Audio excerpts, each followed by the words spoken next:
Hello friends, welcome to our YouTube channel. स्वागत है आप सबका हमारे यूट्यूब चैनल पर। आज हम आपके लिए लेकर आए हैं एक नई वीडियो में हम लोग जो पढ़ने वाले हैं, हम लोग पढ़ेंगे एचटेट का जो एग्ज़ाम हुआ था 2012-13 में। उसके हम लोग कॉमर्स के क्वेश्चन सोल्व करने वाले हैं। कॉमर्स के क्वेश्चन को हम लोग क्या करेंगे, डिटेल में सोल्व करेंगे। ठीक है, डिटेल में सोल्व करेंगे तो ये वाले जो क्वेश्चंस हैं ये आप लोगों के हर कम्पिटिटिव एग्जाम में काम आएंगे। चाहे आप पीजीटी की तैयारी कर रहे हो, चाहे आप सीईटी मेंस की तैयारी कर रहे हो, ठीक है, चाहे आप एचटेट की ही तैयारी कर रहे हो, चाहे आप यूजीसी की तैयारी कर रहे हो, या फिर आप किसी भी कॉमर्स रिलेटेड कम्पिटिटिव एग्जाम की तैयारी कर रहे हैं, तो आज का जो ये सोल्यूशन है ये आपको क्या करने वाला है, बहुत काम आने वाला है। वीडियो को लास्ट तक जरूर देखिए, कुछ ना कुछ जरूर नया सीख कर जाएंगे। और जो लोग हमारे चैनल पर पहली बार विजिट कर रहे हैं प्लीज वो सब्सक्राइब जरूर कर लें, ताकि आगे भी वो वीडियो को इसी प्रकार पाते रहें। और अगर आप लोग हमसे किसी प्रकार से जुड़ना चाहते हैं तो आप लोग हर प्लेटफॉर्म पर मात्र सिर्फ ये सर्च करेंगे, नवीन ग्रोवर, GROVER, कॉमर्स लिखेंगे पीछे। आप हम तक जुड़ सकते हैं, चाहे टेलीग्राम हो, चाहे इंस्टा हो, चाहे फेसबुक हो, चाहे यूट्यूब हो। आप हमसे इस नाम से किसी भी प्लेटफॉर्म पर क्या कर सकते हो, जुड़ सकते हो। आप हमारे टेलीग्राम चैनल पर जुड़ेंगे तो वहाँ पर आप लोगों को बहुत सारी नई नई चीज़ें हैं, जैसे फॉर एग्जांपल कोई पीडीएफ है, इंपॉर्टेंट इन्फॉर्मेशन है, कोई फोटोज है, कोई वीडियो का लिंक है, वहाँ पर इजीली अवेलेबल हो जाएगा। ठीक है जी, चलिए स्टार्ट करते हैं हमारी आज की कहानी को। ये है हमारा पहला सवाल। पहला सवाल क्या कहता है कि which of the following is capital nature, इनमें से कौन सा क्या है कैपिटल नेचर है। इनमें से कौन सा क्या है कैपिटल नेचर है, ये हम लोगों ने बताना है। अब कैपिटल नेचर से मतलब यहाँ पर क्या है कि इनमें से कौन सा कैपिटल एक्सपेंडिचर की कैटेगरी में आता है। ठीक है, अब कैपिटल नेचर का कौन सा होगा, देखो जो भी आप लोग खर्चा करेंगे फिक्स सेट्स के ऊपर, किसके ऊपर खर्चा करेंगे, फिक्स सेट्स के ऊपर करेंगे खर्चा। ठीक है, या फिर असेट्स को बाय करने से लेकर, असेट्स को खरीदने से लेकर उसके इंस्टॉल करने तक के जितने भी खर्चे होते हैं वो सारे के सारे कैपिटल नेचर में आते हैं। ठीक है जी, तो हमारे पास जो ऑप्शन है वो क्या है, purchase of goods, cost of repair, wages paid for installation of machinery, rent of A factory. तो इन चारों गिवन ऑप्शन में से हम लोगों ने कहा कि असेट्स को खरीदने से लेकर उसको इंस्टॉल करने तक के जितने भी खर्चे इन बिटवीन होते हैं वो सारे के सारे कैपिटल नेचर के होते हैं। तो जो हमारा ऑप्शन नंबर 3 है, wages paid for installation of machinery, क्या हो जाएगा, कैपिटल नेचर का हो जाएगा। ठीक है जी, हम तीन तरह के खर्चे पढ़ते हैं बच्चों, एक कैपिटल नेचर होता है, एक रिवेन्यू होता है, एक डेफर्ड रिवेन्यू होता है। ठीक है, इन तीनों में डिफरेंस हम लोग अगली स्लाइड पर जान लेते हैं। चलिए जी, अब ये तीनों में डिफरेंस हम लोग देखेंगे। कैपिटल एक्सपेंडिचर क्या होता है, रिवेन्यू एक्सपेंडिचर क्या होता है, डेफर्ड रिवेन्यू एक्सपेंडिचर क्या होता है। सबसे पहली बात, जो कैपिटल एक्सपेंडिचर होता है बच्चों वो नॉन रिक्यूरिंग होता है। नॉन रिक्यूरिंग का मतलब क्या होता है, इसके बार बार होने की नेचर नहीं होती। ठीक है, इसको हम लोग कभी कभी कई कई सालों में करते हैं, लाइक फिक्स सेट्स खरीदना। रिवेन्यू नेचर जो होता है, रिक्यूरिंग नेचर का होता है, डे टू डे रूटीन के खर्चे हमारे क्या हो जाएंगे, रिवेन्यू नेचर की कैटेगरी में आ जाएंगे। डेफर्ड रिवेन्यू क्या होता है, ये भी कैसा होता है, नॉन रिक्यूरिंग कैटेगरी का होता है। अगली बात, जो कैपिटल एक्सपेंडिचर उसको करने का पर्पस क्या होता है। देखो सबसे पहला पर्पस क्या हो सकता है, हमारी कोई फिक्स सेट्स बाय करनी है। ठीक है, अगली बात है जो, या फिर हमारी जो अर्निंग कैपेसिटी है, अर्निंग कैपेसिटी है जो रिवेन्यू को अर्न करने की, उसको बढ़ाना भी हो सकता है। ठीक है, पेपर में सवाल आता है कि which of the following helps to increase the earning capacity of a business, capital expenditure, revenue expenditure और डेफर्ड रिवेन्यू एक्सपेंडिचर। तो अर्निंग कैपेसिटी को बढ़ाने का जो काम करता है वो कैपिटल एक्सपेंडिचर करता है, और उस अर्निंग कैपेसिटी को मेंटेन रखने का जो काम है वो कौन करता है, वो रिवेन्यू एक्सपेंडिचर करता है। तो पर्पस क्या हो गया, to contribute to the revenue earning capacity in the business. जो आपका रिवेन्यू एक्सपेंडिचर होता है वो डे टू डे जो एक्टिविटीज होती हैं उनके लिए काम करता है। जो डेफर्ड रिवेन्यू होता है इसका बेनिफिट हमें सर्टेन ईयर तक मिलता है। सर्टेन ईयर तक बेनिफिट मिलने का मतलब क्या है, जैसे फॉर एग्जांपल आपने एडवर्टाइजमेंट पर खर्चा कर दिया, कितने खर्चे कर दिए, फॉर एग्जांपल 50,000 रुपए खर्च कर दिए और इसका बेनिफिट आपको 10 सालों तक मिलेगा, तो 5,000 रुपए प्रति ईयर का क्या आ गया, हमारा खर्चा आ जाएगा, हर साल का खर्चा आ जाएगा। तो इसका बेनिफिट क्या मिल रहा है आपको, कई सालों तक मिल रहा है। पीरियड ऑफ बेनिफिट आ गया, जो हमारा कैपिटल एक्सपेंडिचर है इसका बेनिफिट आपको लॉन्गर पीरियड तक, लंबे समय तक मिलेगा। जो आपका रिवेन्यू एक्सपेंडिचर है इसका एक अकाउंटिंग पीरियड तक मिलता है, जबकि डेफर्ड रिवेन्यू है ये मोर देन 1 ईयर इसका बेनिफिट मिलता है। प्रॉफिट अर्निंग कैपेसिटी पे क्या इंपैक्ट पड़ता है, कैपिटल एक्सपेंडिचर से हमारी प्रॉफिट अर्निंग कैपेसिटी क्या हो जाती है, इंक्रीज हो जाती है। जबकि जो रिवेन्यू एक्सपेंडिचर है वो प्रॉफिट अर्निंग कैपेसिटी को मेंटेन रखने के काम आता है। क्या करने के काम आता है, मेंटेन रखने के काम आता है। जो डेफर्ड रिवेन्यू एक्सपेंडिचर है इसका बेनिफिट हमें सर्टेन कुछ निश्चित ईयर तक मिलता है। अकाउंटिंग ट्रीटमेंट क्या होता है, अकाउंटिंग ट्रीटमेंट ये वाला इंपॉर्टेंट पार्ट है। जो कैपिटल एक्सपेंडिचर होता है उसको हम लोग बैलेंस शीट में दिखाते हैं। कहाँ दिखाते हैं, बैलेंस शीट में दिखाते हैं। उस वो भी कौन सी साइड, असेट साइड दिखाते हैं। हमारी बैलेंस शीट होती है, बैलेंस शीट के हम उसको कौन सी साइड दिखाते हैं, असेट साइड दिखाते हैं। लाइक फिक्स असेट्स खरीद ली, ठीक है। और जो रिवेन्यू एक्सपेंडिचर होता है ये वो डेबिट साइड दिखाया जाता है, किसमें, ट्रेडिंग और प्रॉफिट एंड लॉस अकाउंट के डेबिट साइड दिखाया जाता है। ये डिपेंड करता है कि डायरेक्ट खर्चा है या फिर इनडायरेक्ट नेचर का है। अगर डायरेक्ट है तो ट्रेडिंग अकाउंट में आ जाएगा, अगर इनडायरेक्ट है तो प्रॉफिट एंड लॉस अकाउंट में आ जाएगा। जो डेफर्ड रिवेन्यू एक्सपेंडिचर होता है इसकी जो ट्रीटमेंट है वो इंपॉर्टेंट होती है। इसमें जैसे फॉर एग्जांपल ऊपर अपन एग्जांपल लिखा कि एडवर्टाइजमेंट पर खर्चा कर दिया 50,000 रुपए और उसका 10 साल बेनिफिट मिलने की उम्मीद है। देखो जो खर्चा 5,000 रुपए है, जितना खर्चा राइट ऑफ करोगे, जितना खर्चा राइट ऑफ करोगे, आप क्या करोगे, जितना खर्चा राइट ऑफ करोगे वो तो जाएगा पीएल में, वो तो क्या जाएगा, पीएल में जाएगा। परंतु जो रिमेनिंग अमाउंट है वो कहाँ जाएगी, बैलेंस शीट में असेट्स साइड जाएगी। कहाँ जाएगी, बैलेंस शीट में असेट्स साइड जाएगी। The amount right return of during the year is shown on the debit side of the profit and loss account. जितनी अमाउंट आप राइट ऑफ करोगे during the year वो तो जाएगी आपके प्रॉफिट एंड लॉस अकाउंट के debit side. जो unreturned amount है वो कहाँ जाएगी, असेट साइड बैलेंस शीट के चले जाएगी। ठीक है जी। अगला सवाल हमारा क्वेश्चन नंबर 2 आता है रियलाइज्ड। जो हमारा नेक्स्ट क्वेश्चन था वो क्या कहता है कि जो हमारा रियलाइज्ड प्रॉफिट है, यानी कि जो प्रॉफिट आपने वसूल किया है, देखो जो प्रॉफिट आपने क्या किया है, वसूल किया है, कमाया है, वो कम है किससे, एक्सपेक्टेड जो सोचा था।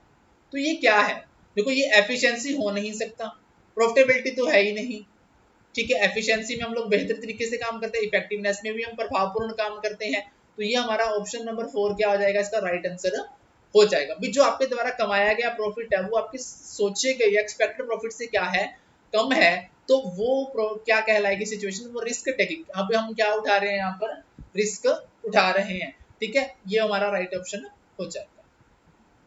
क्वेश्चन नंबर 3 क्या कहता है कि एक company can issue sweat equity shares as per provisions of. क्या कहता है कि कंपनी क्या इशू करती है, स्वेट इक्विटी शेयर्स इशू करती है, कौन से प्रोविजन के अकॉर्डिंग, कौन से प्रोविजन के अकॉर्डिंग करती है। सबसे पहली बात, जो स्वेट इक्विटी शेयर्स होते हैं वो क्या होते हैं, देखो बच्चों स्वेट इक्विटी शेयर्स जो होते हैं वो होते हैं हमारे, जो हमारे एम्प्लॉइज एंड डायरेक्टर को इशू किए जाते हैं। वो शेयर्स जो कंपनी के द्वारा अपने एम्प्लॉइज और डायरेक्टर को इशू किए जाते हैं, ठीक है, फॉर देयर सर्विसेज, उनकी सर्विसेज के बदले में इशू किए जाते हैं। ऐसे शेयर जो कंपनी के द्वारा अपने एम्प्लॉइज और डायरेक्टर को इशू किए जाते हैं उनकी सर्विसेज के बदले में, वो स्वेट इक्विटी शेयर्स कहलाते हैं। ठीक, क्या कहलाते हैं, स्वेट इक्विटी शेयर्स कहलाते हैं। ठीक है जी। तो इनमें से कौन सा ऑप्शन है जो स्वेट इक्विटी शेयर्स का प्रोविजन देता है, section 79A, 81, 85(1), none of these. देखो जो सेक्शन 79A है एज पर कंपनी एक्ट 1956 का है। ये कंपनी एक्ट 1956 के सेक्शन 79A के according sweat equity shares issue किए जा सकते हैं, ठीक है, एम्प्लॉइज एंड डायरेक्टर को उनकी सर्विसेज के लिए। परंतु कंपनी एक्ट 2013 आया है जब से, तो कंपनी एक्ट 2013 के मुताबिक जो ये सेक्शन है ये सेक्शन 54 लगता है। कंपनी एक्ट 1956 के अकॉर्डिंग ये सेक्शन 79A है स्वेट इक्विटी से रिलेटेड, और सेक्शन 54 है कंपनी एक्ट 2013 में। अब अगली खास बात, जो हमारा सेक्शन कंपनी एक्ट 2013 का सेक्शन 53 है, ये प्रोहिबिटेड करता है, ये प्रतिबंध लगाता है कंपनी के ऊपर डिस्काउंट पर शेयर इशू करने से। सेक्शन 53 है जो हमारा कंपनी एक्ट 2013 का, ये डिस्काउंट पर शेयर इशू करने पर कंपनी को क्या लगाता है, प्रतिबंध लगाता है। परंतु section 54 of the company act 2013, section 54 of the company act 2013, वो जो एम्प्लॉइज और डायरेक्टर हैं उनको डिस्काउंट पर share issue, sweat equity share issue कर सकता है। ऐसा कहाँ लिखा गया है, सेक्शन 54 में लिखा गया है। सेक्शन 54 है जो कंपनी एक्ट 2013 का, ये क्या प्रोविजन देता है कि जो एम्प्लॉय और डायरेक्टर हैं उनको डिस्काउंट पर स्वेट इक्विटी शेयर इशू किए जा सकते हैं। आपसे कंपनी एक्ट 1956 के मुताबिक स्वेट इक्विटी का शेयर का सेक्शन पूछे तो 79A कहेंगे, कंपनी एक्ट 2013 का पूछे तो 54 कहेंगे, कौन सा एक्ट डिस्काउंट पर शेयर इशू करने पर प्रतिबंध लगाता है तो 53 कहेंगे। अगला सवाल ये बन के आ सकता है कौन सा एक्ट सेक्शन, कौन सा सेक्शन डिस्काउंट पर स्वेट इक्विटी शेयर इशू करने के लिए बोलता है, तो आप लोग कहेंगे सेक्शन 54 है जो कंपनी एक्ट 2013 का, वो डिस्काउंट पर शेयर इशू करने के लिए क्या करता है, परमिशन देता है। Question number 4, profession. अब तो कहता है प्रोफेशन इज रिलेटेड टू, जो हमारा प्रोफेशन है, ठीक है, वो किससे जुड़ा हुआ है, जो हमारा प्रोफेशन है, ठीक है। प्रोफेशन कहता है, देखो प्रोफेशन 3 टर्म होती हैं ये, एक हमारी होती है बिजनेस, ठीक है, एक हमारी होती है प्रोफेशन, एक हमारी होती है एम्प्लॉयमेंट, ठीक है। इनमें से प्रोफेशन जो होता है वो किससे रिलेटेड होता है, प्रोफेशन रिलेटेड होता है स्पेशलाइजेशन से, क्योंकि इस प्रोफेशन के लिए हमें स्पेशल स्किल की जरूरत पड़ती है। किसकी जरूरत पड़ती है, स्पेशल स्किल की जरूरत पड़ती है, ठीक है। बिजनेस में हम लोग क्या करते हैं, बाइंग एंड सेलिंग करते हैं, एम्प्लॉयमेंट में हम किसी के यहाँ अपनी सर्विसेज प्रोवाइड करते हैं रेम्युनरेशन के बदले में, ठीक है। और प्रोफेशन के लिए हमें क्या स्पेशल स्किल की जरूरत पड़ती है, तो इसलिए जो हमारा प्रोफेशन है वो option A services, option B wages और option C specialisation, option D profit. तो किससे संबंधित हो जाएगा, यहाँ पर स्पेशलाइजेशन से संबंधित हो जाएगा, ठीक है जी। तो अगली स्लाइड पर हमारा जो ये बिजनेस प्रोफेशन और ये एम्प्लॉयमेंट है, इनके बीच में डिफरेंस को हम लोग जानेंगे। सबसे पहला है मोड ऑफ एस्टेब्लिशमेंट। जो बिजनेस को स्थापित करने का तरीका है वो डिपेंड करता है एंटरप्रेन्योर के डिसीजन पर, और जो अदर लीगल फॉर्मेलिटीज करनी है अगर जरूरी है तो उनके ऊपर। देखो जो बिजनेस है, बिजनेस को स्थापित करने का जो हमारा मोड है वो डिपेंड करता है, किसके ऊपर डिपेंड करता है, वो हमारा जो हमारा एंटरप्रेन्योर है, उद्योगपति है, उसके निर्णय पे डिपेंड करता है, और जो अदर लीगल फॉर्मेलिटीज अगर करनी पड़े तो उस पर डिपेंड करता है। जो प्रोफेशन है, प्रोफेशनल बनने के लिए आपको एक प्रोफेशनल बॉडी का क्या बनना पड़ेगा, मेंबरशिप लेनी पड़ेगी। जैसे सीए के लिए आईसीएआई की आपको मेंबरशिप लेनी पड़ेगी, ठीक है। डॉक्टर के लिए आपको एम्स की क्या लेनी पड़ेगी, मेंबरशिप लेनी पड़ेगी, ठीक है। आपको सर्टिफिकेट ऑफ प्रैक्टिस भी लेना पड़ेगा, क्या बनने के लिए, प्रोफेशनल बनने के लिए। एम्प्लॉयमेंट के लिए आपको अपॉइंटमेंट लेटर लेना पड़ेगा और सर्विस एग्रीमेंट करना पड़ेगा। जो काम है, देखो बिजनेस के अंदर गुड्स एंड सर्विसेज प्रोवाइड करते हैं, किस लिए, ह्यूमन वांट्स को सेटिस्फाई करने के लिए, ठीक है। प्रोफेशनल में हम क्या करते हैं, एक्सपर्ट सर्विसेज प्रोवाइड करते हैं। पर्सनलाइज्ड एक्सपर्ट सर्विसेज किसके अंतर्गत देते हैं, प्रोफेशनल में देते हैं। एम्प्लॉयमेंट में क्या करते हैं, हम लोग वर्क परफॉर्म करते हैं एज पर सर्विसेज, जो हमारा सर्विस कॉन्ट्रैक्ट होता है या फिर रूल ऑफ सर्विसेज होते हैं उसके अकॉर्डिंग हम लोग अपना काम परफॉर्म करते हैं। जैसे एम्प्लॉयमेंट में मैं कह दूं कि क्लर्क है, अब क्लर्क को रूल ऑफ सर्विसेज में जो क्लर्क का काम होगा वो दिया जाएगा, ठीक है। क्वालिफिकेशन, बिजनेस के लिए कोई क्वालिफिकेशन की आवश्यकता नहीं है, तो प्रोफेशनल के लिए एक्सपर्टीज और ट्रेनिंग की आवश्यकता पड़ती है। आप उस फील्ड में क्या होने चाहिए, एक्सपर्ट और ट्रेनिंग होने चाहिए। एम्प्लॉयमेंट के लिए क्वालिफिकेशन और जो ट्रेनिंग है वो एम्प्लॉयर जो डिसाइड करेगा। फॉर एग्जाम्पल आजकल हम लोग देखते हैं कि प्रोफेसर बनने के लिए, पीजीटी लेक्चरर हमारा बनने के लिए, प्रोफेसर बनने के लिए यूजीसी नेट क्वालिफाई होना चाहिए, पीजी की डिग्री होनी चाहिए। पीजीटी लेक्चरर बनने के लिए हमारे पास क्या होना चाहिए, पीजी की डिग्री होनी चाहिए। अपने अपने स्टेट का अगर टेट कंडक्ट होता तो टेट क्वालिफाइड होना चाहिए। ये एम्प्लॉयर के द्वारा क्या की गई है, क्वालिफिकेशन डिसाइड की गई है। रिवार्ड, अब इनको ये करने के बदले मिलता क्या है, इनको प्रॉफिट मिलता है, इनको प्रोफेशनल फी मिलती है, इनको सैलरी या वेजेस मिलती है। कैपिटल इन्वेस्टमेंट, देखो कैपिटल इन्वेस्टमेंट बिजनेस के साइज पे डिपेंड करती है कि आपने कितना पैसा इन्वेस्ट करना है, जबकि प्रोफेशन में लिमिटेड कैपिटल होती है, एम्प्लॉयमेंट में किसी प्रकार की कोई कैपिटल इन्वेस्ट करने की आवश्यकता नहीं होती है। Risk,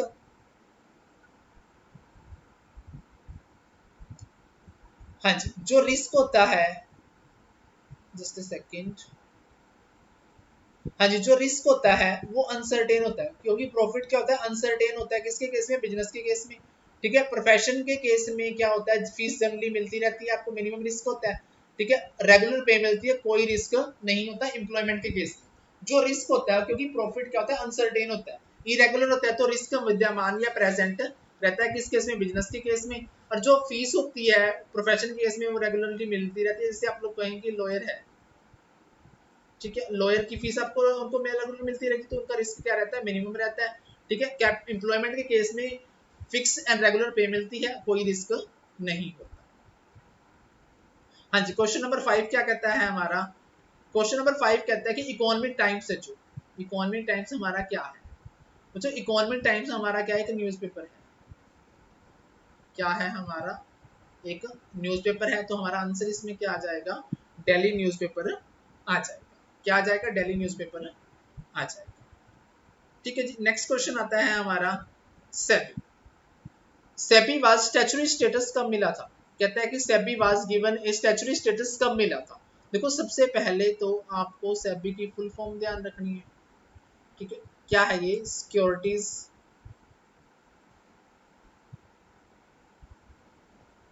and exchange board of India. Securities and exchange board of India. ठीक है, आप लोगों को इसकी स्थापना ध्यान रखनी है। एस्टेब्लिशमेंट हुई थी इसकी 12 अप्रैल 1988 1988 में। इसको जो स्टैच्यूटरी स्टेटस मिला है, इसको जो स्टैच्यूटरी स्टेटस मिला है, ये हमारा मिला था 30 जनवरी 1992 को।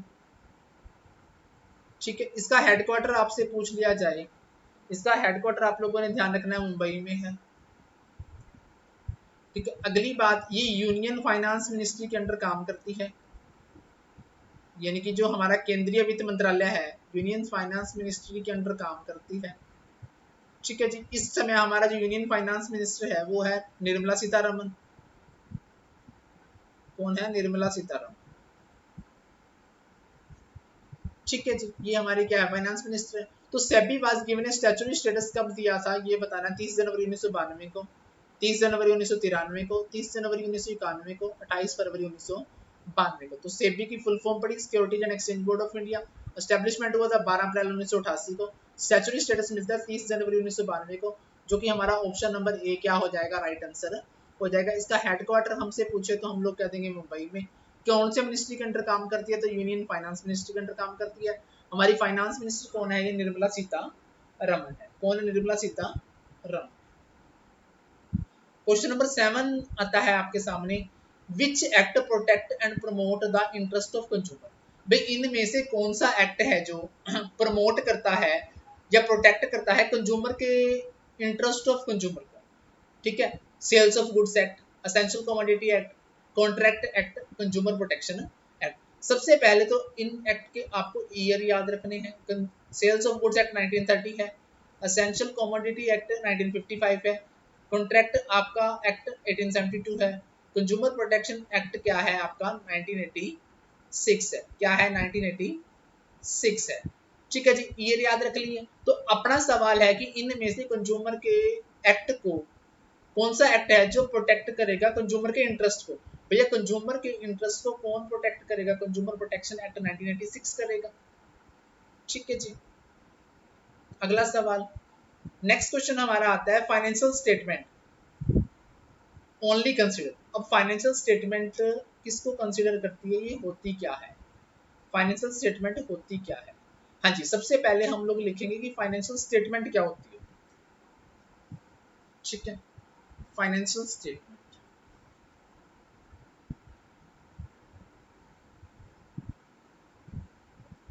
फाइनेंशियल स्टेटमेंट क्या होती है? रिटर्न रिकॉर्ड होता है, return record that convey the business activities and the financial performance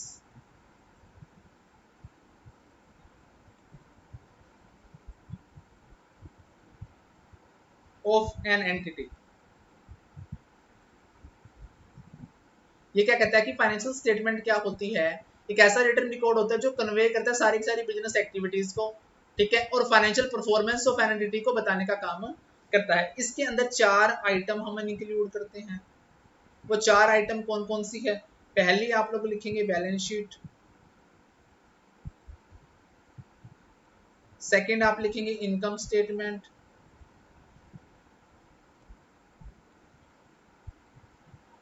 third आप लोग लिखेंगे मेरे साथ मिलकर cash flow statement,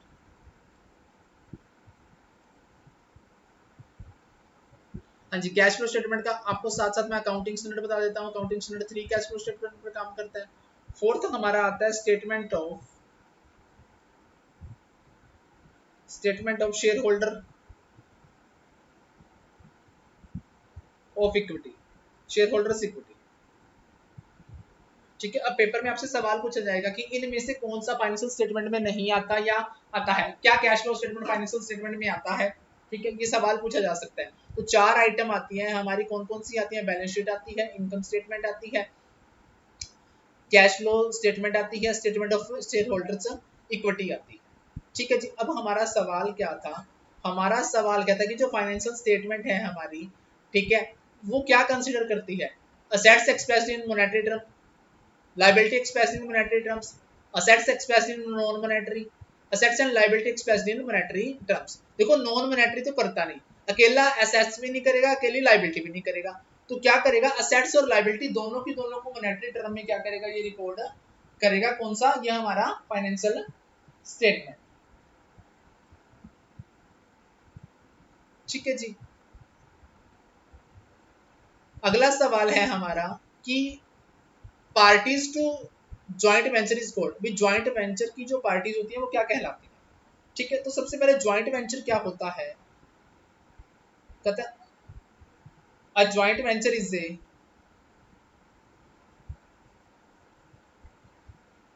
combination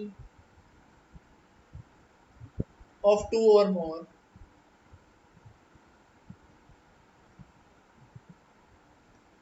partners, parties. A joint venture is a combination of two or more parties that seek the development of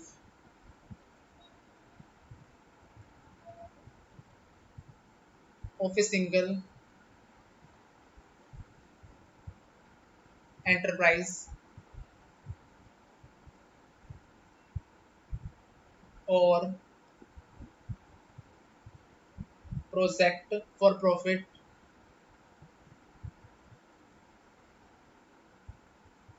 sharing the risk associated with its development।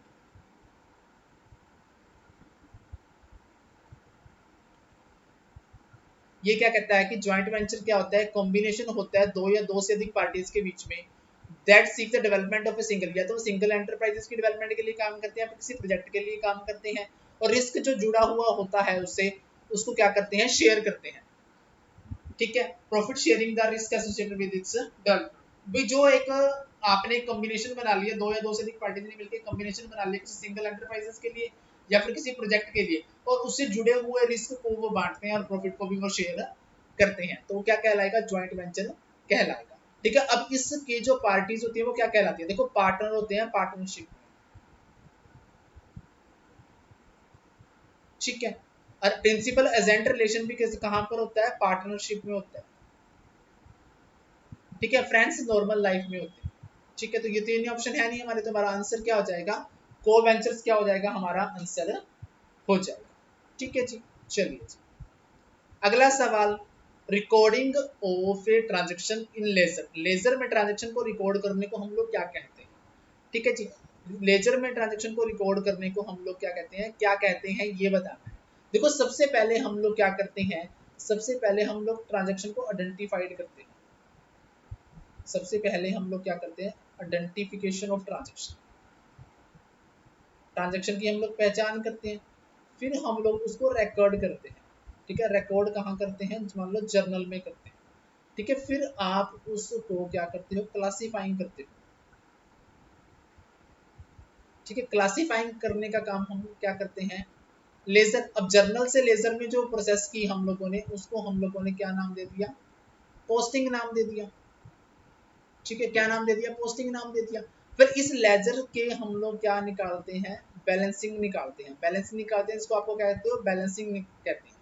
ठीक है, मतलब इस लेजर को आप लोग क्या कहते हो, समराइज करते हो। ठीक है, समराइज करके आपने क्या निकाल दिया, बैलेंस निकाल दिया। इस बैलेंस से आप क्या बनाते हो, आप बनाते हो ट्रायल बैलेंस। क्या बनाते हो? Trial balance. In trial balance से आप क्या बनाते हो? फाइनल अकाउंट बनाते हो।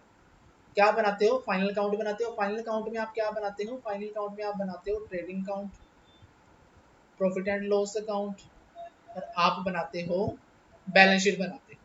ठीक है, सबसे पहले आप क्या करते हो? ट्रांजेक्शन की पहचान करते हो, फिर उसको रिकॉर्ड करते हो जर्नल के अंतर्गत। फिर उसको आप क्या करते हो? सेम नेचर की ट्रांजेक्शन्स को एक जगह लिख देते हैं। सेम नेचर की ट्रांजेक्शन्स को एक जगह लिखने को हम लोग क्लासिफाइंग कहते हैं, जिसको आप लोग लेजर कहते हैं। जर्नल से लेजर में ट्रांजेक्शन को लिखना क्या कहलाता है? पोस्टिंग कहलाता है। फिर आप लेजर को समराइज करते हो, समराइज करके क्या करते हो? बैलेंसिंग निकालते हो, बैलेंस निकालते हो। इस बैलेंस से आप क्या करते हो? ट्रायल बैलेंस प्रिपेयर करते हो। ट्रायल बैलेंस से आप क्या बनाते हो? फाइनल अकाउंट बनाते हो, जिसमें आप ट्रेडिंग अकाउंट बनाते हो, प्रॉफिट एंड लॉस अकाउंट बनाते हो, और बैलेंस शीट बनाते हो। तो हमारा सवाल है reporting of transaction in the ledger क्या कहलाता है? लेजर में क्या कहलाता है? हमारा पोस्टिंग कहलाता है। हाँ जी, नेक्स्ट सवाल है हमारा कि सेल्स प्रमोशन क्या है? सेल्स प्रमोशन किसके अंतर्गत आता है? यानी कि सेल को जो हमारा प्रमोट करना है वो किसके अंतर्गत आता है? पब्लिक कम्युनिकेशन के अंतर्गत, मार्केट कम्युनिकेशन के अंतर्गत, या फिर मार्केटिंग कम्युनिकेशन के अंतर्गत? किसके अंतर्गत आता है सेल्स? देखो, सेल को प्रमोट करने का काम हम लोग जो करते हैं, ठीक है, सेल को प्रमोट करने का काम लोग हम जो करते हैं वो मार्केटिंग एक्टिविटी में करते हैं।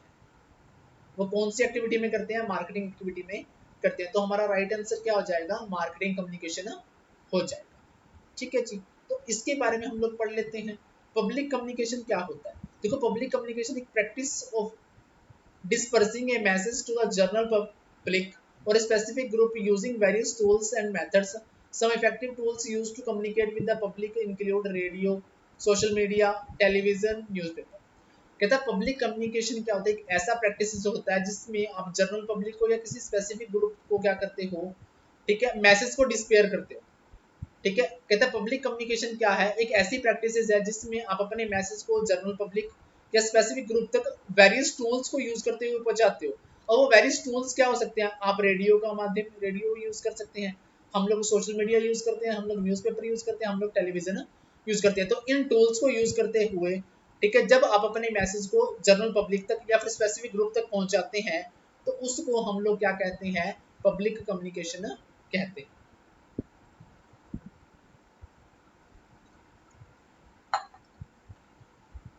हाँ जी, नेक्स्ट क्या है? मार्केट कम्युनिकेशन क्या होता है?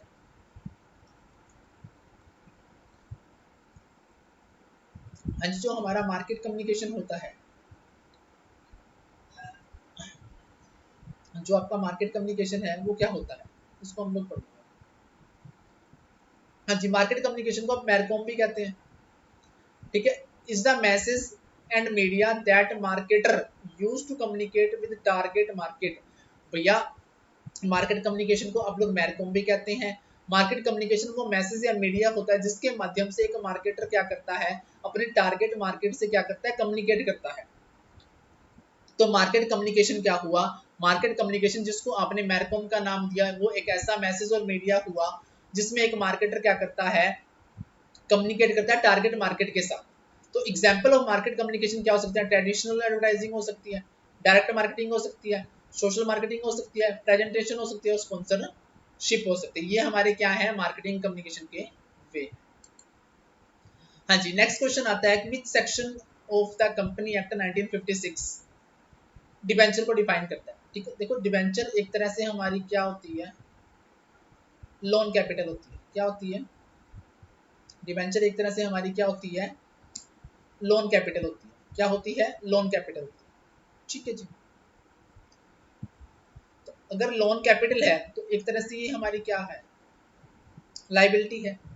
इसको कहाँ शो किया जाएगा? लाइबिलिटी साइड शो किया जाएगा।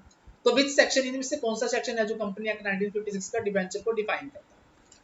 ठीक है जी, जो कंपनी एक्ट 1956 है उसका सेक्शन 212 डिफाइन करता है किसको? डिबेंचर को। परंतु आप सभी को पता है कि हमारा कंपनी एक्ट क्या आ चुका है? 2013 आ चुका है। उस समय जो हमारा सेक्शन है इसको डिफाइन करने वाला वो 230 है। पेपर में सवाल पूछे कि कंपनी एक्ट 1956 में डिफाइन किया गया डिबेंचर को, तो 212 में, 212 में। और कंपनी एक्ट 2013 का आपसे पूछे तो आप लोग कह देंगे भैया 230 में डिबेंचर को डिफाइन किया गया। नेक्स्ट क्वेश्चन हमारा आता है नेक्स्ट क्वेश्चन जो हमारा आता है, the software company promoted by Narayan Murthy. भाई नारायण मूर्ति जी के द्वारा प्रमोट की गई सॉफ्टवेयर कंपनी कौन सी थी? देखो जो नारायण मूर्ति के द्वारा प्रमोट की गई जो सॉफ्टवेयर कंपनी थी वो option A Wipro, option B Infosys, option C Satyam, option C for option D HCL. तो इनमें से जो सॉफ्टवेयर कंपनी नारायण मूर्ति ने प्रमोट की थी वो थी हमारी इन्फोसिस। कब की थी ये? 1981 में।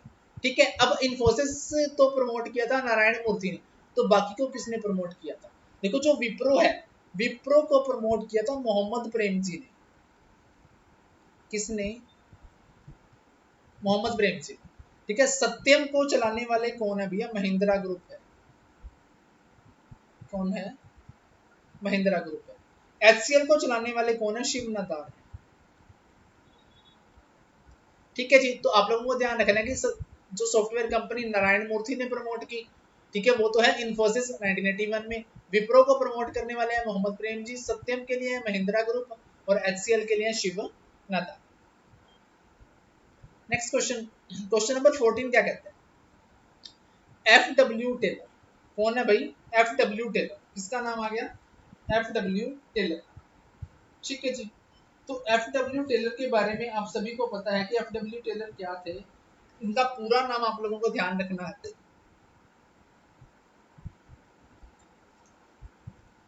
हाँ जी, इनका पूरा नाम आप लोगों को ध्यान रखना है।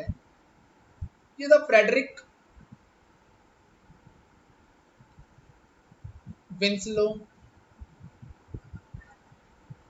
टेलर। कब से कब तक रहे थे ये रहे थे भाई 20 मार्च 1856 से 21 मार्च 1915। फ्रेडरिक विंसलो टेलर 20 मार्च 1856 से 21 मार्च 1915 तक रहे थे। ठीक है जी, इनकी किताब आई थी the principle of scientific management 1911 में। इनकी डेथ होती है 1915 में।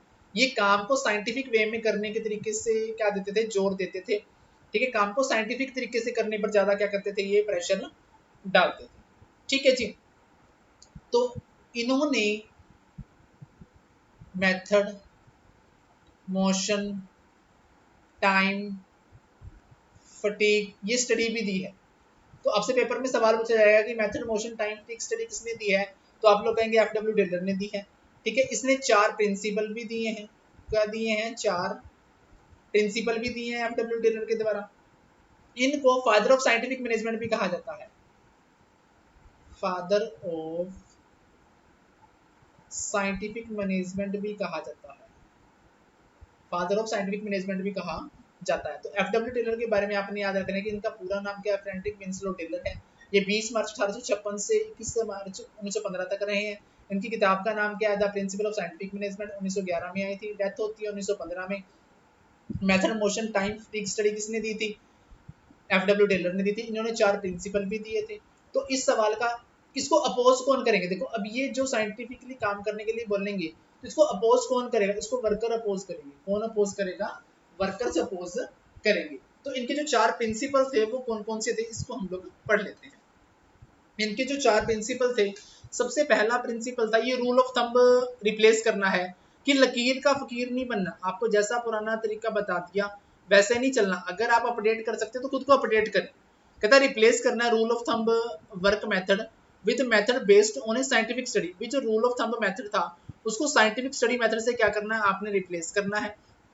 तो पेपर में ये भी सवाल आ जाता है कि रूल ऑफ थंब को रिप्लेस करने का जो मेथड है वो किसने दिया था? वो सुझाव दिया है एफडब्ल्यू टेलर ने। या फिर किसने प्रिंसिपल दिया? एफडब्ल्यू टेलर ने।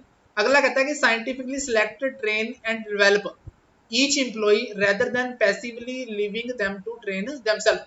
भी उनको अपने आप ट्रेन होने के लिए नहीं छोड़ना, उनको साइंटिफिकली तरीके से क्या करना है? सिलेक्ट करना है, ट्रेन करना है और डेवलप करना है। साइंटिफिकली सिलेक्ट करना है, ट्रेन करना है और डेवलप करना है हर एक एम्प्लॉय को। उनको अपने आप ट्रेन होने के लिए नहीं छोड़ना।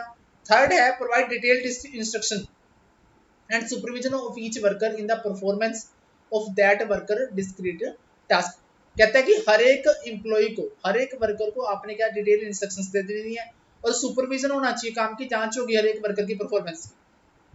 काम को बांट दो equally between the manager and the worker में बराबर बांट दो। So the manager apply scientific management principle to planning and work and the workers actually perform the task. कहता है कि जो आपका काम है डिवाइड वर्क नियरली इक्वली।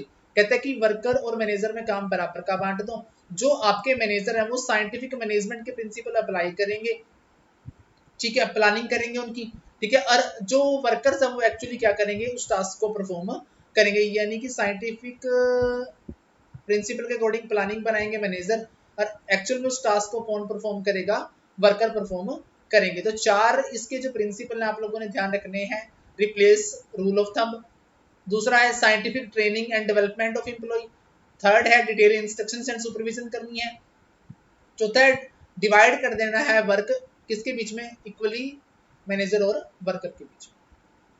हाँ जी, क्वेश्चन नंबर 15 क्या कहता है कि जो आपकी स्टॉक एक्सचेंज है वो क्या है, गवर्नमेंट ऑर्गेनाइजेशन है, इंस्टीट्यूशन है, फाइनेंशियल ऑर्गेनाइजेशन है या फिर नन ऑफ द अबव है। जो आपकी स्टॉक एक्सचेंज है जहां पर शेयर खरीदे और बेचे जाते हैं वो आपकी एक इंस्टीट्यूशन है। स्टॉक एक्सचेंजेस जो है हमारी, ठीक है, जहां पर शेयर खरीदे और बेचे जाते हैं, जिसमें आप लोग नाम ले सकते हो, एनएससी कह सकते हो, बीएससी कह सकते हो, ये हमारी क्या है, स्टॉक एक्सचेंजेस है, ये हमारे क्या है, एक इंस्टीट्यूशन है। हाँ जी, नेक्स्ट क्वेश्चन क्या कहता है कि बायर मार्केट, बायर की मार्केट क्या होगी। देखो कहता है जहां ज्यादा बायर हो, जहां ज्यादा सेलर हो, जहां डीलर ज्यादा हो। देखो जहां डीलर ज्यादा हो इसका कोई काम नहीं। बायर मार्केट का मतलब क्या होगा, बायर सेलर मार्केट होगी। अब ज्यादा बायर हो सकते हैं या फिर बायर डोमिनेट द मार्केट, इनमें से बेस्ट चूज करना है। देखो बायर मार्केट में बेस्ट इनमें से कौन सा चूज होगा, जहां पर बायर की डोमिनेशन होगी। देखो जहां पर बायर की डोमिनेशन होगी वही क्या कहलाएगी, परफेक्टली बायर्स मार्केट कहलाएगी। तो ऑप्शन नंबर जो 4 है हमारा वो क्या हो जाएगा, करेक्ट आंसर हो जाएगा। हाँ जी, क्वेश्चन नंबर 17 क्या कहता है हमारा कि the preparation of trial balance, जो ट्रायल बैलेंस हम लोग बनाते हैं, ठीक है, वो किस लिए बनाते हैं। देखो वैसे तो हम लोगों को मोस्टली आंसर मिलता है क्वेश्चन में अर्थमेटिक एक्यूरेसी चेक करने के लिए। हम लोग ट्रायल बैलेंस किस लिए बनाते हैं, arithmetical accuracy of ledger count check करने के लिए बनाते हैं। परंतु आगे हमें ऑप्शन हमने देखे तो एरर को लोकेट करने के लिए भी होता है। ये हमारी क्या होती है, लेजर अकाउंट की समरी भी हम लोग कहाँ दिखाते हैं, ट्रायल बैलेंस में दिखाते हैं। क्योंकि आप ऊपर पढ़ के आए कि जो आपका लेजर होता है आप उसको बैलेंसिंग करते हो, समराइज करके क्या निकालते हो, बैलेंस निकालते हो। उन बैलेंस को कहाँ रिकॉर्ड करते हो, ट्रायल बैलेंस में रिकॉर्ड करते हो। तो समरी भी आपकी कौन दिखाता है, ट्रायल बैलेंस दिखाता है। तो हमारा जो पहला ऑप्शन है अर्थमेटिकल एक्यूरेसी चेक करना, ये भी सही है। एरर को लोकेट करना, ये भी सही है। Obtain a summary of ledger count, ये भी सही है। तो हमारा ऑप्शन क्या आ जाएगा, ऑल ऑफ द अबव। ठीक है, ट्रायल बैलेंस से अपन ने पढ़ा था कि ट्रायल बैलेंस हम लोग बनाकर क्या बनाते हैं, हम लोग फाइनल अकाउंट्स बनाते हैं, जिसमें हम लोगों ने ट्रेडिंग अकाउंट पढ़ा था, प्रॉफिट एंड लॉस अकाउंट हो गया और हमारा बैलेंस शीट हो जाएगा। नेक्स्ट आता है वन हेड वन प्लान। देखो one head sorry unity of direction किसने दिया है ये बताना है। ये एक प्रिंसिपल है, ये क्या है, एक प्रिंसिपल है। जो कि देने वाला कौन है, हेनरी फ्यूल है। कौन है देने वाला, हेनरी फ्यूल है। देखो जो हेनरी फ्यूल है हमारा, उसका जो सिस्टम है वो 29 जुलाई 1841 से कब तक कब तक रहे हैं, 19 नवंबर 1925 तक रहे हैं।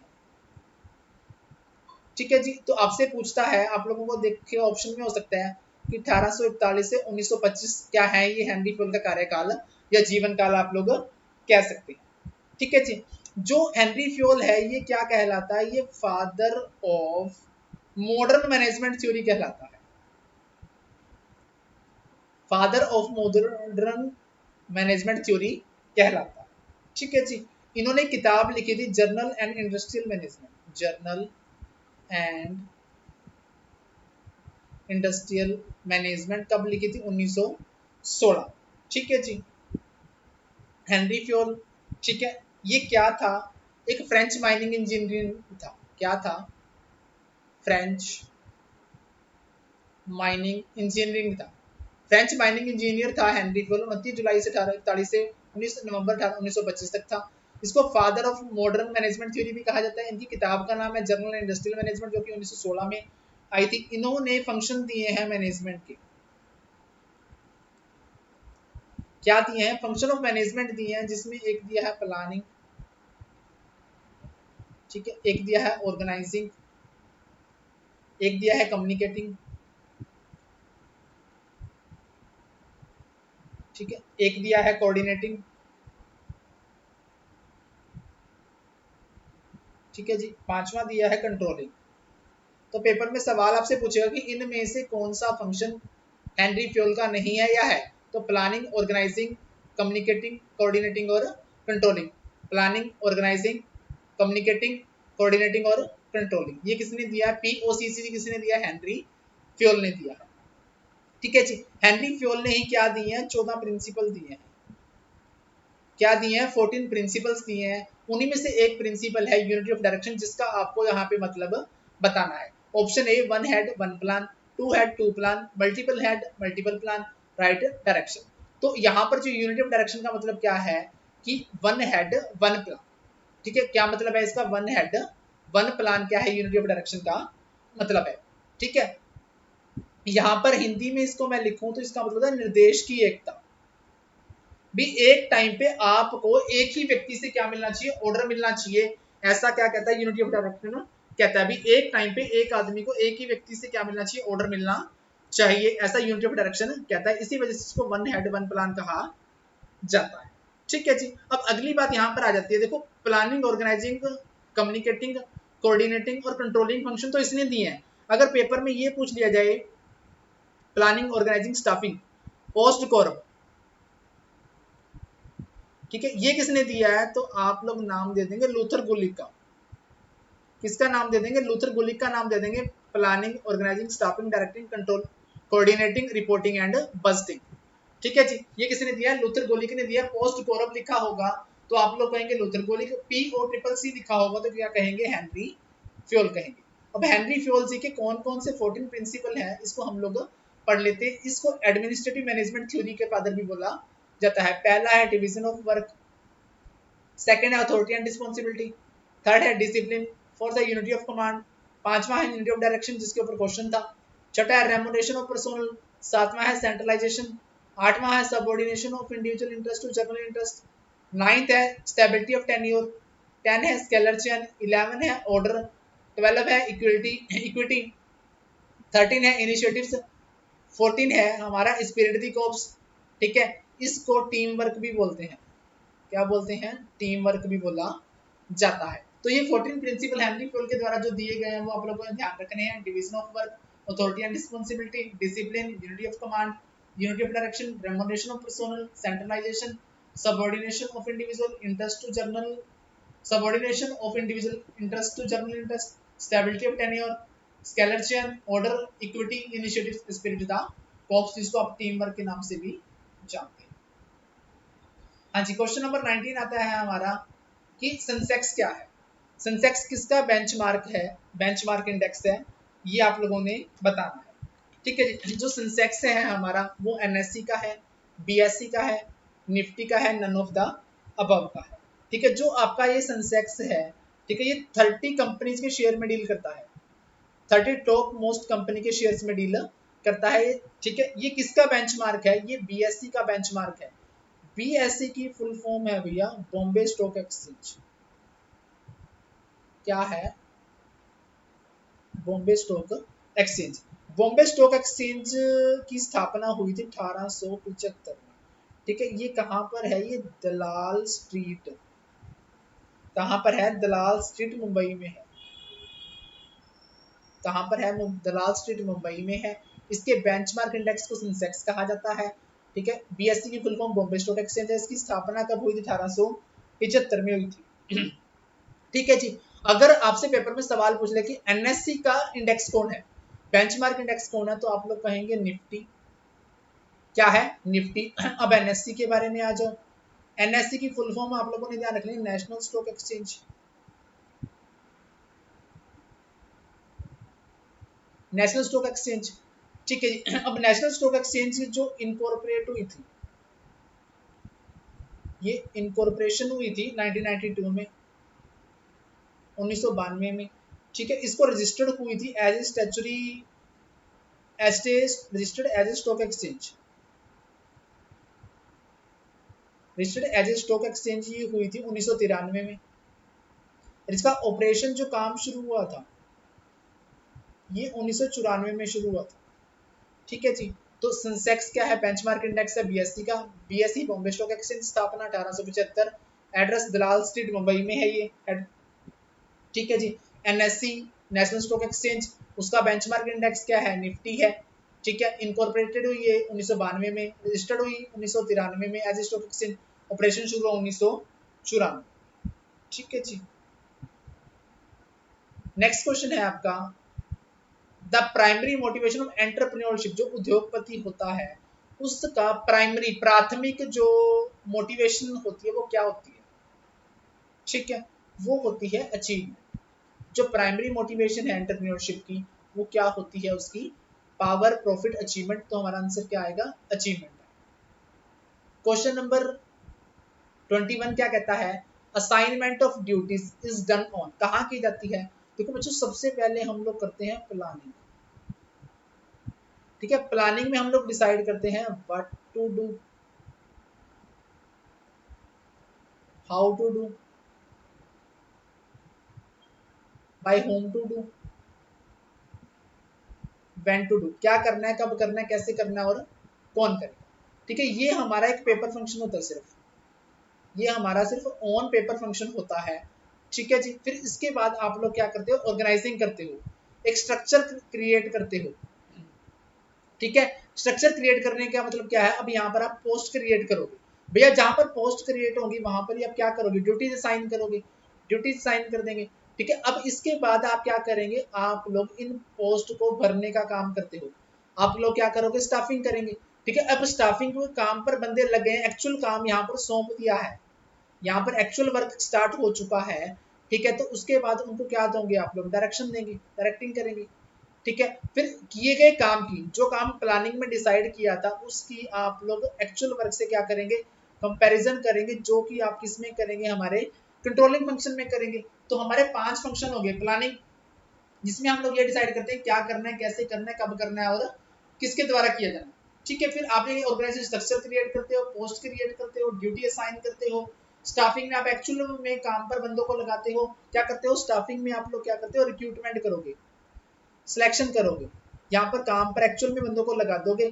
ठीक है। फिर आप उनको क्या दे दोगे, डायरेक्शन दोगे, दिशा निर्देश दोगे, उनसे कम्युनिकेट करोगे, सुपरविजन करोगे, मोटिवेशन दोगे, लीडरशिप यहाँ पर काम करेगी, ठीक है। फिर एक्चुअल में किए गए काम की, प्लानिंग में सोचे गए काम से कंपैरिजन करोगे, वो काम पर करेंगे, कंट्रोलिंग फंक्शन में करेंगे।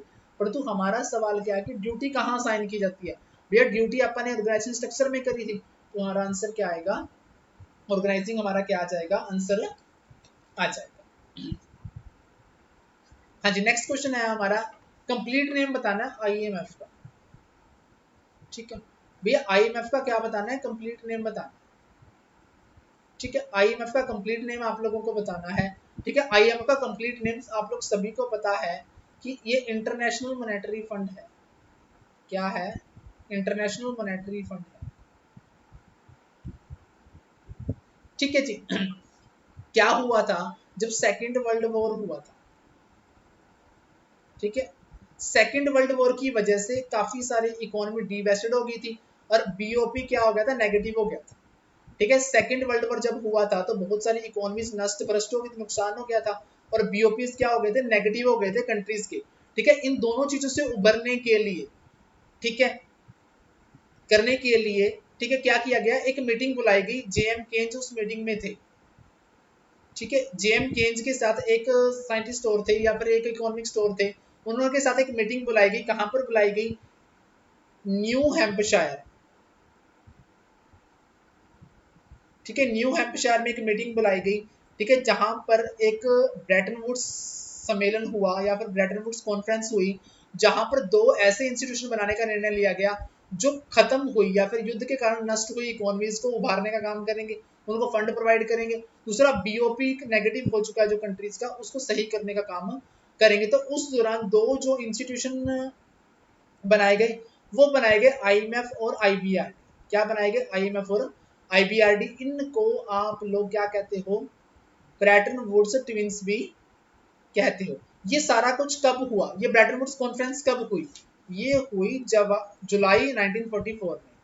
कब हुई? जुलाई 1944 में। जुलाई 1944 में ब्रेटन वुड्स कॉन्फ्रेंस होती है न्यू हैम्पशायर में।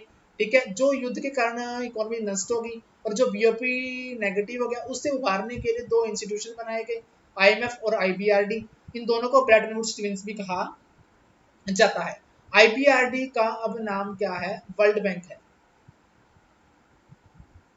ठीक है, वर्ल्ड बैंक है। आईबीआरडी की फुल फॉर्म आप लोगों ने ध्यान रखनी है, international Bank for Reconstruction and development. International Bank for Reconstruction and development. देखो वर्ल्ड बैंक है तो वर्ल्ड बैंक में क्या आता है? 5 चीजें आती हैं। अगर वर्ल्ड बैंक को मैं वर्ल्ड बैंक ग्रुप का नाम दूं तो उसमें 5 चीजें आती हैं। एक आती है आईबीआरडी, जिसको आप लोग कहते हो international Bank for reconstruction development. ठीक है, और दूसरी हमारी आती है मीगा, मल्टी इन्वेस्टमेंट गारंटी एजेंसी। तीसरी आती है हमारी इंटरनेशनल डेवलपमेंट एसोसिएशन। चौथी हमारी आती है ICSID, International Centre for Investment Dispute. ठीक है, आईबीआरडी, मीगा, और एक आती है हमारी आईसीआईडीए। ठीक है, एक आती है आईसीएसआईडी, एक आती है आईएफसी, इंटरनेशनल फाइनेंस कॉर्पोरेशन। मैंने कहा कि वर्ल्ड बैंक तो नॉर्मल है, अगर वर्ल्ड बैंक ग्रुप की बात करूं तो ये 5 चीजें आएंगी। एक आईबीआरडी आएगा, एक आईबीआरडी की full form International Bank for Reconstruction and Development, MIGA Multi Investment Guarantee Agency, IDA International Development Association, ICSID International Centre for Investment, International Centre for Settlement Investment Dispute, International Finance Corporation. ये हमारी 5 body आएंगी। ठीक है जी, paper में सवाल पूछा जाएगा कि क्या भारत वर्ल्ड बैंक ग्रुप का मेंबर है? आप लोग कहेंगे जी वर्ल्ड बैंक ग्रुप का मेंबर नहीं है। भारत जो है आईसीएसआईडी का मेंबर नहीं है, बाकी सबका मेंबर है। भारत जो है ICSID International Centre for Settlement Investment Dispute, इसका मेंबर नहीं है। ये आप लोगों ने ध्यान रखना है। हमारा क्वेश्चन था आईएमएफ की फुल फॉर्म, तो आप लोग कह देंगे भैया इंटरनेशनल मॉनेटरी फंड। क्या कह देंगे? International monetary fund. क्या? हाँ जी, नेक्स्ट क्वेश्चन है हमारा, from which account one can draw money, जितनी बार चाहे पैसे निकलवा सकता है, ऐसा कौन सा अकाउंट है? देखो मोस्टली हम लोग बच्चों 2 तरह के अकाउंट खुलवाते हैं, सेविंग अकाउंट और करंट अकाउंट। ठीक है, जो सेविंग अकाउंट होता है इस पर बार बार जो ट्रांजेक्शन करने के लिए limited transaction, limited number of transaction हम एक दिन में कर सकते हैं। अगर आपने मल्टीपल नंबर ऑफ ट्रांजेक्शन एक दिन में करनी है, जैसे व्यापारी लोग होते हैं उनको एक दिन में बहुत सारी ट्रांजेक्शन करनी पड़ती हैं, तो वो कौन सा अकाउंट खुलवाते हैं एक से ज्यादा ट्रांजेक्शन करने के लिए? ठीक है, या फिर नंबर ऑफ ट्रांजेक्शन ज्यादा करने के लिए एक दिन में, वो खुलवाते हैं भैया करंट अकाउंट खुलवाते हैं। कौन सा अकाउंट खुलवाते हैं? करंट अकाउंट खुलवाते हैं। क्वेश्चन नंबर 24 आता है हमारा कि when the government has a minimum 51% share capital of a company, then what is this term? भी जब किसी गवर्नमेंट कंपनी के पास, जब गवर्नमेंट के पास मिनिमम 51% शेयर हो किसी कंपनी के, तो वो कौन सी कंपनी कहलाती है बच्चों? वो कंपनी कहलाती है गवर्नमेंट कंपनी कहलाती है। कि जब गवर्नमेंट के पास क्या है, मिनिमम कम से कम 51% शेयर कैपिटल है किसी कंपनी की, तो वो क्या कहलाएगी? वो गवर्नमेंट कंपनी कहलाएगी। अब आपको याद क्या रखना है? आपको याद रखना है इसके सेक्शन 271 है इसका, पर प्राइवेट का कौन सा 268 है, गवर्नमेंट का कौन सा 245 है। ठीक है, एक होती है ओपीसी 1% कंपनी, उसका 262 है।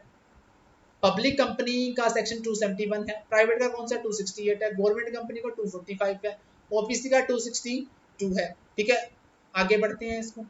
हाँ जी, आगे हमने देख लिया कि पब्लिक और प्राइवेट में डिफरेंस क्या है। पब्लिक और प्राइवेट में डिफरेंस क्या है? देखो, जो पब्लिक कंपनी होती है listed on a recognised stock exchange and therefore its share can be traded, general public को खरीदे बेचे जा सकते हैं। जो पब्लिक कंपनी है उसके शेयर सामान्य जनता को खरीदे बेचे जा सकते हैं, क्योंकि वो लिस्टेड होती है किसमें? स्टॉक एक्सचेंज में।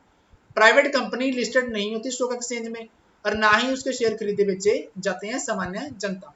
Minimum paid up capital, the minimum paid up share capital is higher than the private company से ज्यादा होती है। जो मिनिमम शेयर कैपिटल होती है इसमें लोअर कंपनी से क्या होती है, प्राइवेट पब्लिक कंपनी से कम होती है। परंतु कंपनी एक्ट जो 2015 का अमेंडमेंट आया है, उसमें जो मिनिमम और मैक्सिमम की जो लिमिट है, पेड अप कैपिटल रखने की जो लिमिट है, वो क्या कर दी गई है, खत्म कर दी गई है। मेंबर काउंट, पब्लिक कंपनी के मैक्सिमम की कोई लिमिट नहीं है। प्राइवेट में मैक्सिमम कितने होते हैं, 200 होते हैं। प्रोस्पेक्टस, जो पब्लिक कंपनी है वो प्रोस्पेक्टस इशू करती है और जनता को इनवाइट करती है शेयर खरीदने के लिए। प्राइवेट कंपनी प्रोस्पेक्टस इशू नहीं कर सकती है और जनता को शेयर खरीदने के लिए इनवाइट नहीं कर सकती। Share transfer, public company share transfer कर सकती है, प्राइवेट कंपनी को इजी नहीं है शेयर ट्रांसफर करना। Public disclosure, mandatory to file its earning report with the financial regulatory board. जो पब्लिक कंपनी है उसके लिए जरूरी है कि वो क्या करे, उसके लिए जरूरी है कि वो क्या करे, अपनी जो जरूरी है कि जो अर्निंग रिपोर्ट है वो फाइनेंशियल रेगुलेटरी बॉडी को दिखाए। इसके लिए कोई जरूरी नहीं है। फंडिंग, पब्लिक कंपनी के लिए कंपलसरी है कि वो जनता को शेयर ऑफर करे, एग्जिस्टिंग शेयर होल्डर को क्या करे, शेयर ऑफर करे। प्राइवेट लिमिटेड कंपनी जो है, प्राइवेट कंपनी है, कंपलसरी नहीं है कि वो न्यू शेयर दे, एग्जिस्टिंग शेयर होल्डर को दे। पब्लिक कंपनी के लिए जरूरी है कि वो एग्जिस्टिंग शेयर होल्डर को शेयर्स दे, प्राइवेट कंपनी के लिए वो जरूरी नहीं है। डायरेक्टर, मिनिमम 3 डायरेक्टर चाहिए होते हैं पब्लिक में, प्राइवेट में मिनिमम 2 चाहिए होते हैं। मोटिव क्या होता है, सोशल इकोनॉमिक, यानी कि इकोनॉमिक वेलफेयर करना भी मोटिव होता है पब्लिक का, प्रॉफिट भी कमाना होता है। जबकि यहाँ पर सोल मोटिव क्या होता है, प्रॉफिट कमाना होता है। मैनेजमेंट जो होती है वो इनफ्लेक्सिबल होती है, इनफ्लेक्सिबल होती है पब्लिक में, ठीक है। यहाँ पर management by the owner themselves so more flexible रहती है, किस केस में, प्राइवेट कंपनी के केस में, ठीक है जी। हमारा क्वेश्चन नंबर 25 क्या कहता है, essential to standardise the accounting principle policies in order to ensure. भी क्यों जरूरी है, आपके जो अकाउंटिंग प्रिंसिपल्स हैं वो क्यों जरूरी है, क्या करने, स्टैंडर्डाइज पॉलिसी बनाने।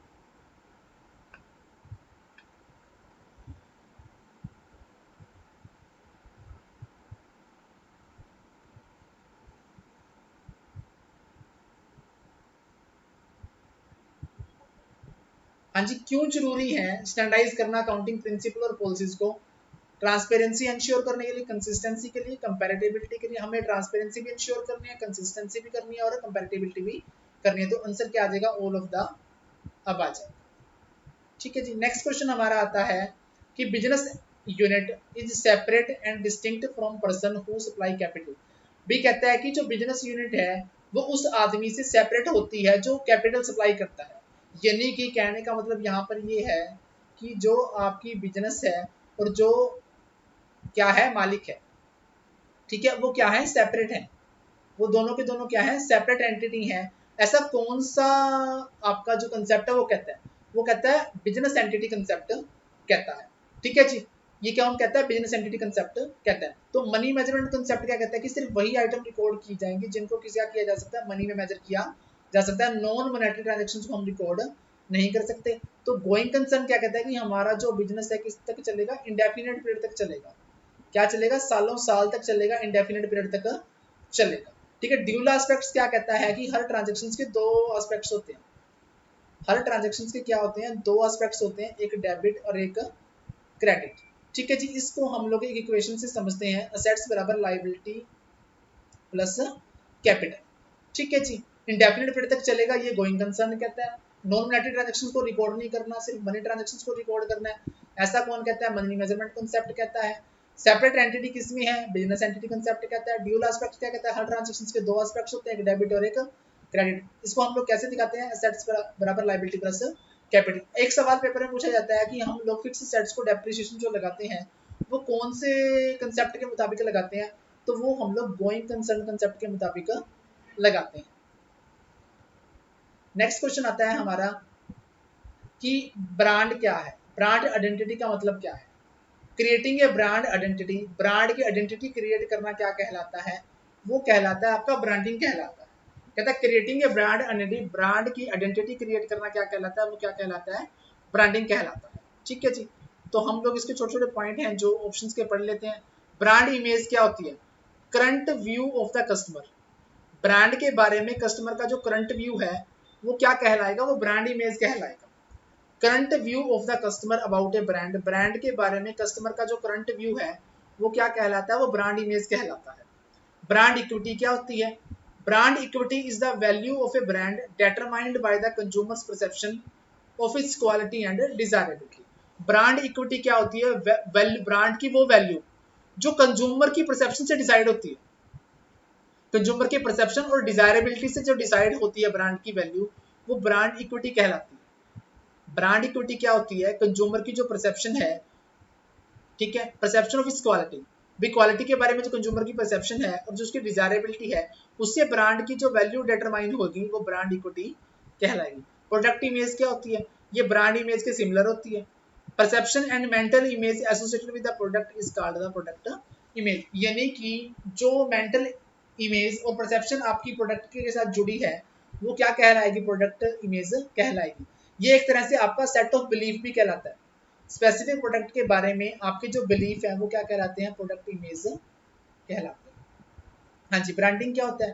ब्रांडिंग एक तरह से प्रोसेस होती है क्या क्रिएट करने की? एक strong positive perception of a company, its product और services in customers mind by combining elements logo, design, mission statement, consistent theme throughout all marketing communication. भाई सीधी सी बात है, एक इफेक्टिव लोगो के द्वारा, डिजाइन के द्वारा, मिशन स्टेटमेंट के द्वारा, थीम के द्वारा आप कस्टमर के माइंड पर, ठीक है, जो परसेप्शन क्रिएट करते हो, स्ट्रॉन्ग परसेप्शन क्रिएट करते हो, उस प्रोसेस को हम लोग क्या कहते हैं? ब्रांडिंग कहते हैं।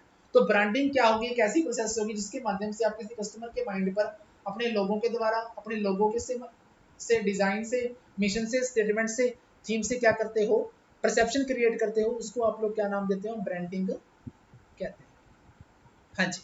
उसके बाद आता है हमारा साइंटिफिक मैनेजमेंट का फादर कौन है? हम लोगों ने पढ़ लिया कौन है भैया? टेलर है। टेलर के बारे में हम लोग पढ़ चुके हैं। इसका पूरा नाम फ्रैंकलिन विंसलो टेलर था। 1856 से 1915 तक चला था। ठीक है। फ्यूल के बारे में हम लोगों ने पढ़ लिया। 14 प्रिंसिपल दिए थे, ये 1841 से 1925 तक चले थे। 14 प्रिंसिपल इन्होंने दिए थे, 4 प्रिंसिपल इन्होंने दिए थे।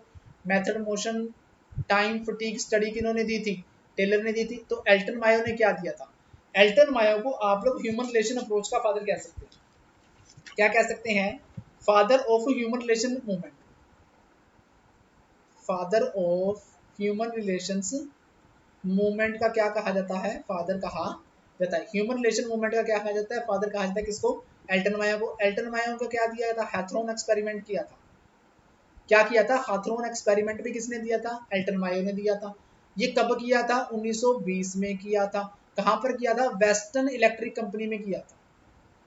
वेस्टर्न इलेक्ट्रिक कंपनी में ये क्या किया था? एक्सपेरिमेंट किया था। तो एल्टन मायो के बारे में याद रखना कि ह्यूमन रिलेशन मूवमेंट के फादर कहलाते हैं एल्टन मायो। हाथरॉन एक्सपेरिमेंट किया 1920 में। कहां पर किया? वेस्टर्न इलेक्ट्रिक कंपनी में किया। मास्लो कौन है? इनका पूरा नाम क्या है? अब्राहम मास्लो है।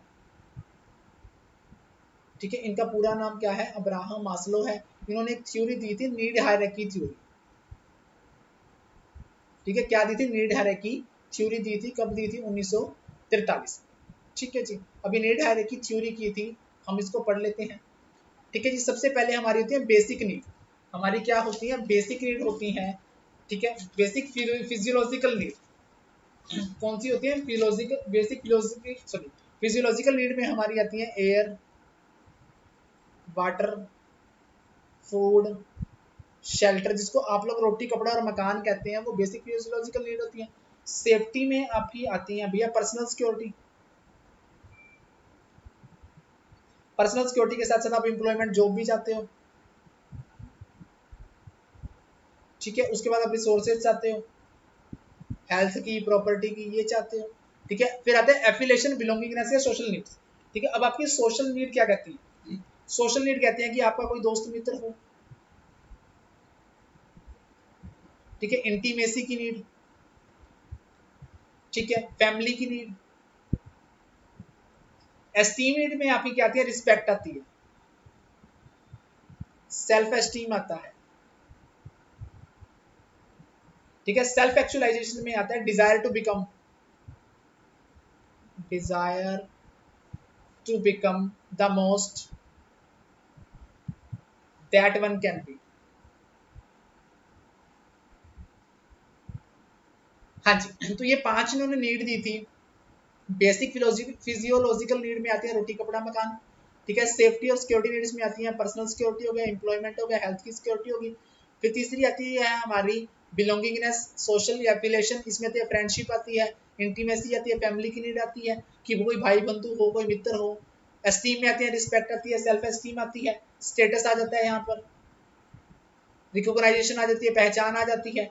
पांचवी में आती है सेल्फ एक्चुअलाइजेशन, वो डिजायर जो आप एक बनना चाहते हो, desire to become the most that can be, जो आप वास्तव में बनना चाहते हो वो कहाँ आती है, सेल्फ एक्चुअलाइजेशन में आती है। ये किसने दी है, अब्राहम मास्लो ने दी है।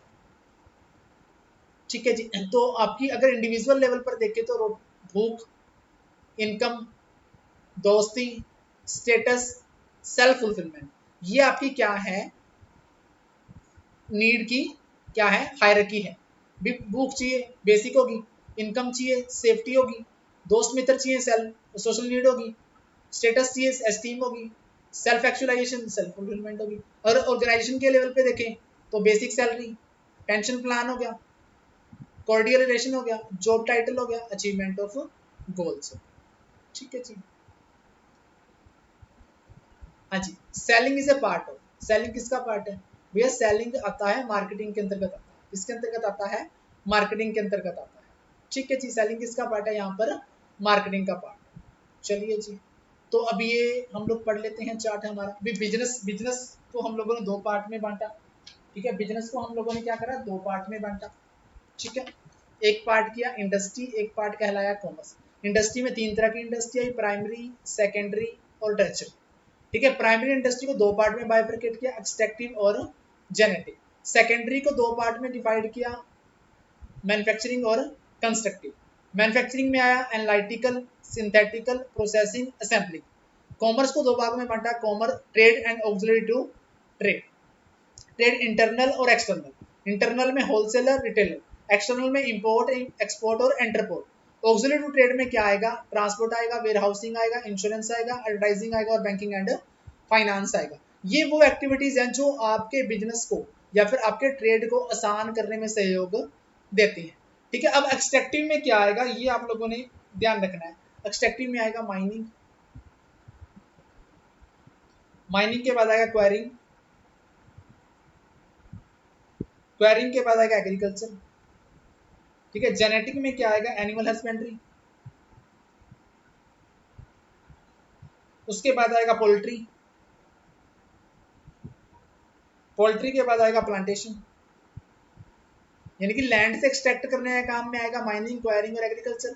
जेनेटिक में आएगा एनिमल हस्बेंड्री, पोल्ट्री फार्मिंग और क्या आएगा, प्लांटिंग आएगा। ठीक है, प्लांटेशन आएगा। ठीक है जी, उसके बाद आप लोगों ने ध्यान रखना है कि एनालिटिकल क्या होता है। ठीक है, एनालिटिकल क्या होता है, जब आप एक चीज से कई सारी चीजें बनाते हो उसको बोलते हैं एनालिटिकल। एनालिटिकल में क्या आएगा, जब आप एक चीज से कई सारी चीजें बनाते हो, जैसे पेट्रोल से आप कई सारी चीजें बनाते हो, क्रूड ऑयल से। ठीक है जी, फिर आता है आपका सिंथेटिकल। सिंथेटिकल में क्या आता है, जब आप कुछ चीजों को मिक्स करते हो, जैसे सीमेंट बनाते हो, कुछ चीजों को जोड़ के मिक्स करके। प्रोसेसिंग में क्या होगा, जब कुछ चीजें प्रोसेस होकर गुजरती हैं। ठीक है, जैसे शुगर बनाते हैं आप, शुगर केन से शुगर बनती है, प्रोसेस होकर गुजरेगी। असेंबलिंग में क्या करते हैं, जब अलग अलग इंडस्ट्री के द्वारा बनाए गए पार्ट्स को आप जोड़ते हो, असेंबल करते हो, वो असेंबलिंग में आए। ठीक है जी, ये आपका चार्ट था बिजनेस को दो भागों में बांटने वाला, इंडस्ट्री और कॉमर्स। हाँ जी, मार्केटिंग तो आप सभी को पता है कि क्या होती है। ठीक है, मार्केटिंग में वो प्रोसेस होती है जो एक्सप्लोर करती है creating and delivering value to the meet the needs. यानी कि सिंपल सी बात आपने ध्यान रखने की, टारगेट मार्केट की वैल्यू डिलीवर करने की जो प्रोसेस है वो मार्केट कहलाती है। क्या कहलाती है, मार्केटिंग कहलाती है। टारगेट मार्केट तक, टारगेट मार्केट तक वैल्यू डिलीवर करने की जो प्रोसेस है, ठीक है, वो क्या कहलाती है, मार्केटिंग कहलाती है। हाँ जी, लास्ट क्वेश्चन है हमारा ये आज की वीडियो का। ट्रायल बैलेंस क्या है, ट्रायल बैलेंस के बारे में हम लोग पढ़ चुके हैं। ये क्या है, एक स्टेटमेंट है। ये क्या है, एक स्टेटमेंट है। ठीक है जी, ट्रायल बैलेंस के हमारे मेथड होते हैं, टोटल मेथड होता है, एक बैलेंस मेथड होता है हमारा। ठीक है जी, ये हमारे क्या होते हैं, ट्रायल बैलेंस को बनाने के मेथड। ठीक है जी, चलिए जी, ये वीडियो हमारी एक्सटेट के हम लोगों ने क्या कर लिए,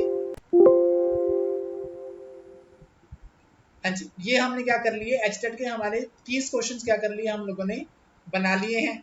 ठीक है, अगर आपको ये वीडियो अच्छी लगी हो तो प्लीज लाइक करना, सब्सक्राइब करना और दूसरों के साथ शेयर करना। ठीक है जी, चलिए जी, थैंक यू।